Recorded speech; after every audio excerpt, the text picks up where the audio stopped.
The Archivist of Withrow Hall. There is a library on the edge of Grenton called Withrow Hall, a place the locals pass by with quick steps and downcast eyes. Hidden behind iron-barred gates and cloaked in ivy, its Gothic arches and black stone spires jut toward the sky like fingers clawing for something lost.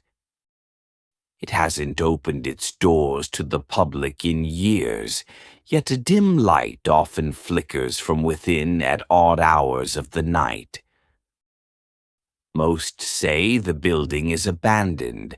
Others insist a caretaker lives inside. The truth is more complicated. I learned of Withrow Hall while researching obscure monastic collections for a historical paper.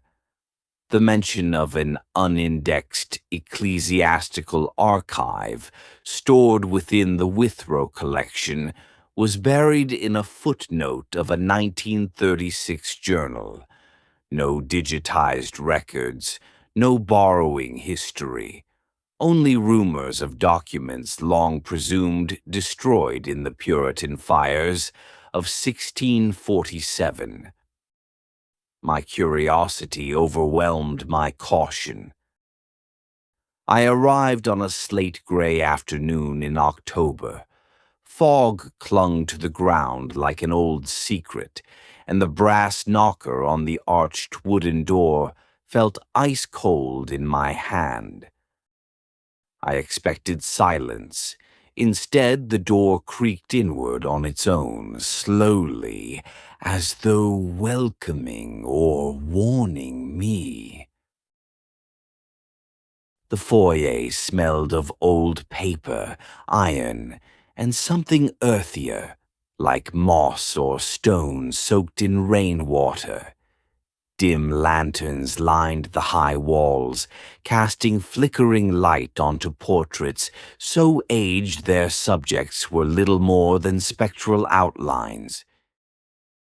The air was still but not stagnant.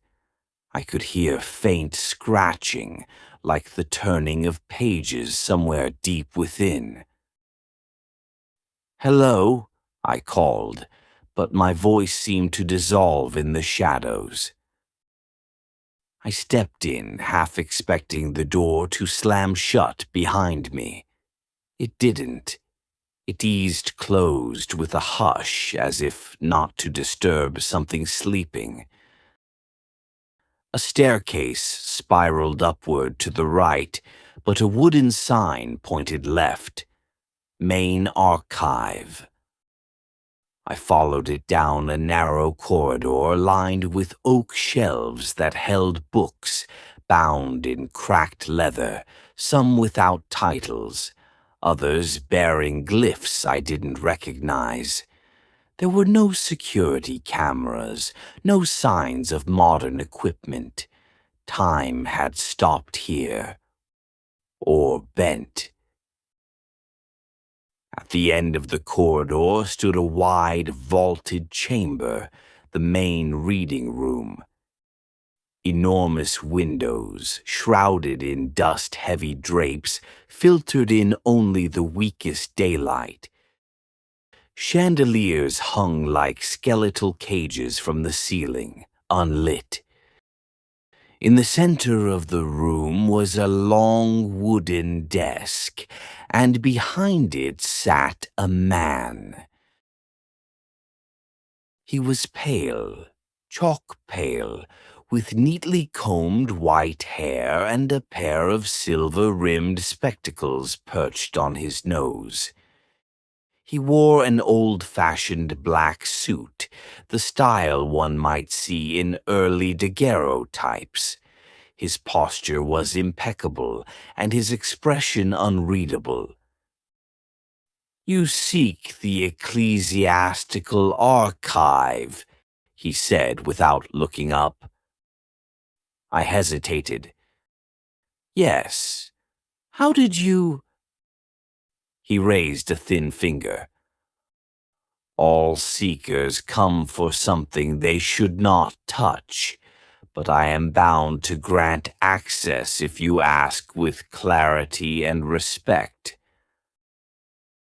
I'm conducting research. That is not clarity, he said. State your desire plainly. I wish to study the Withrow ecclesiastical manuscripts, I said. He looked up, and his eyes, gray, almost colorless, met mine. Something passed between us in that gaze.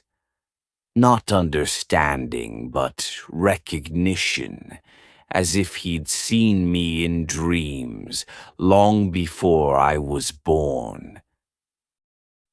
Then follow, he said.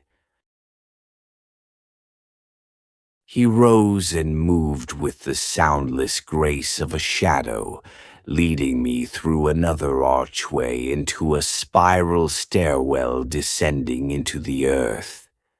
The stone steps were damp and uneven, and the deeper we went, the colder it grew. At the bottom, he unlocked an iron gate and gestured for me to enter. The archive was a vast chamber of shelves that reached the ceiling, and the air inside smelled like dust trapped between the pages of centuries. Candle sconces lit themselves as I passed. Each shelf bore Latin inscriptions. I felt an odd pressure in the room, not oppressive, but sentient, like the books themselves were aware of me. You may stay until the midnight chime, he said. Then the archive closes. There is no negotiation. What if I'm not finished? He looked at me for a long moment. It is unwise to linger past the chime. Others have tried. Then he turned and ascended the stairs, vanishing without a sound. I lost track of time almost immediately.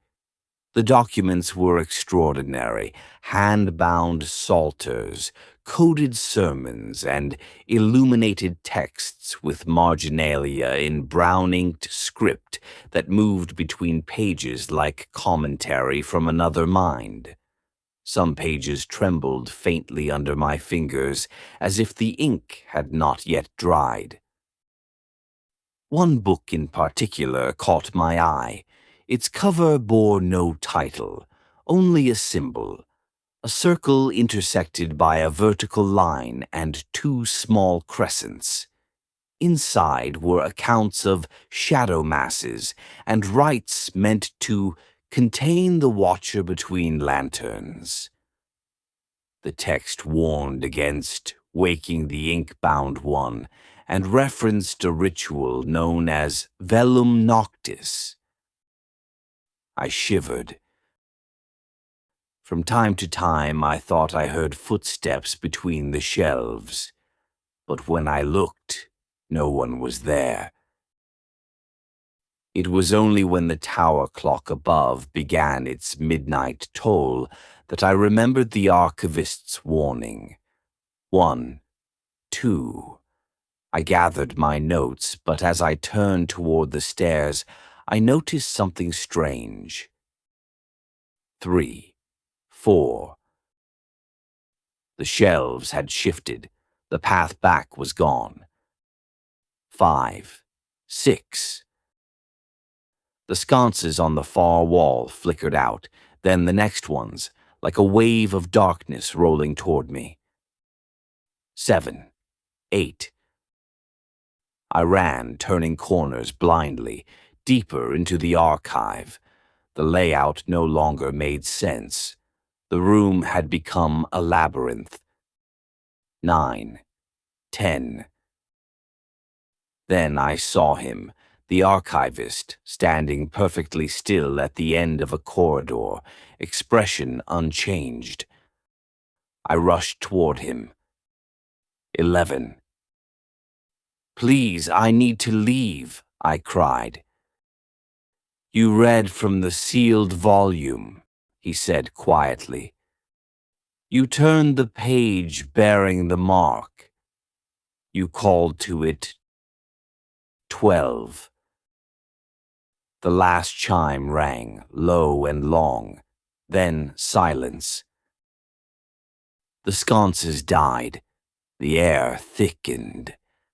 Somewhere behind me, pages began to rustle, not from books, but from something made of pages.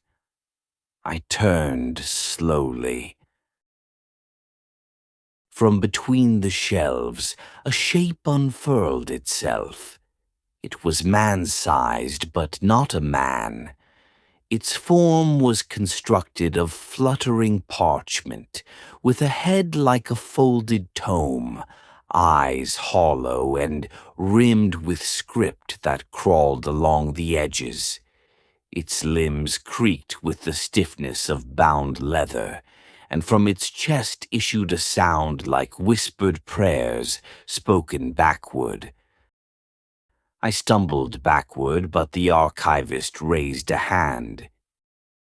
"It comes for the summoner. You invited it." "I didn't mean to." "It cares not for intent, only invitation." The ink-bound creature reached toward me with a crackling hand, and I felt a pulling, not physical but mental, as though my thoughts were being unwound like the spine of a book. "No," I whispered.